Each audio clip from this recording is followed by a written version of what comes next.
इसलिए आज की इस वीडियो में हम आपको बताएंगे कुछ ऐसे संकेतों के बारे में जिससे आपको अपने आने वाले शुभ समय के बारे में पता चल सकता है।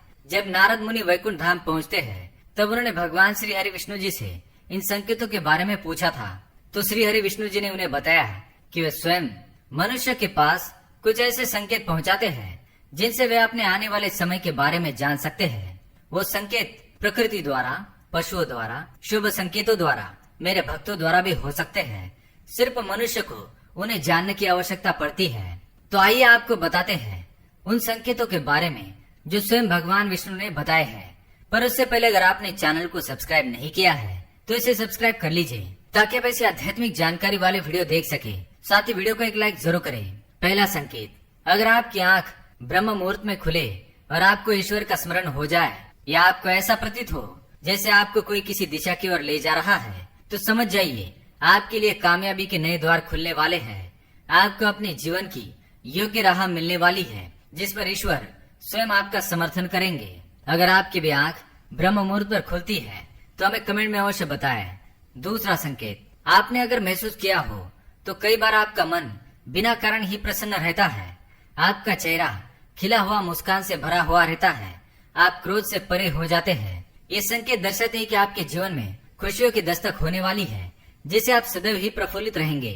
ऐसे समय में हम जिस चीज के बारे में सोचते भी नहीं है उस चीज के बारे में हमें खुशखबरी मिल जाती है। हमारे मन के अंदर ईश्वर वास करते हैं, इसलिए मन का प्रसन्न रहना सबसे बड़ा शुभ संकेत माना जाता है। क्या आपको भी कभी ऐसा महसूस हुआ है? तीसरा संकेत, अगर आपके घर में गौ माता बार बार द्वार पर कुछ खाने को आ जाए, बंदर आपके घर से चीजें खुद उठाकर ले जाए, बिल्ली आपके घर में बच्चों को जन्म दे या पक्षी आपके आंगन में ही अपना डेरा बनाए और चहकते रहे, ऐसे कुछ शुभ संकेत दर्शाते हैं कि आपका आने वाला समय आपको बलवान बनाएगा जिससे आप अपने जीवन में एक योग्य पदवी पर पहुंचने वाले हैं। चौथा संकेत, छोटे बच्चों में ईश्वर खुद बसते हैं, ऐसा हम सभी मानते हैं। अगर कोई छोटी कन्या या शिशु आपको देखकर बार बार मुस्कुराए या आपके घर में उनका आगमन हो या वे आपके आंगन में खुशी से खेले तो ये बहुत ही शुभ संकेत माना जाता है।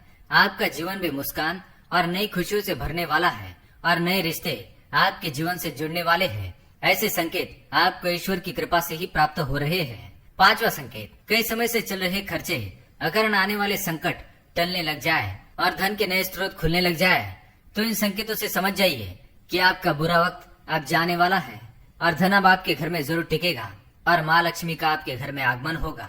छठा संकेत, पूजा की थाली में फूल, माला, चंदन का गिरना, ईश्वर की मूर्ति आपको देखकर मुस्कुरा रही हो ऐसा प्रतीत होना, घर में प्रिय अतिथियों का आगमन, घर में चांदी और सोने का आना, महिलाओं का बायां और पुरुषों के दाहिने अंगों का फड़कना बहुत ही शुभ माना जाता है। ये सारे संकेत आपको आने वाले शुभ समय के बारे में सूचित करते हैं।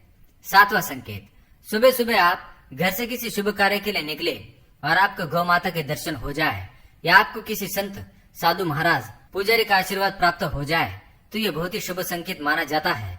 इसका अर्थ ये है कि आप जिस कार्य के लिए निकले हैं वो कार्य अवश्य ही सफल होगा। उस कार्य में आपको सफल होने से कोई नहीं रोक पाएगा। आठवां संकेत, संध्या काल के समय जल से भरा पात्र, दूध से भरा पात्र किसी के द्वारा आपको प्राप्त हो या कोई मीठी वस्तु आपको प्राप्त हो जाए तो ये संकेत भी आपके जीवन में शुभ समय के आगमन को सूचित करते हैं। तो दोस्तों, ये थे वो कुछ संकेत जो मनुष्य को ईश्वरीय कृपा प्राप्त होने का संकेत देते हैं। अगर आपको भी ऐसे संकेत मिलते हैं तो कमेंट में अवश्य बताएं। वीडियो पसंद आए तो लाइक करें, कमेंट में जय श्री कृष्ण अवश्य लिखें, साथ ही चैनल को सब्सक्राइब करें। धन्यवाद।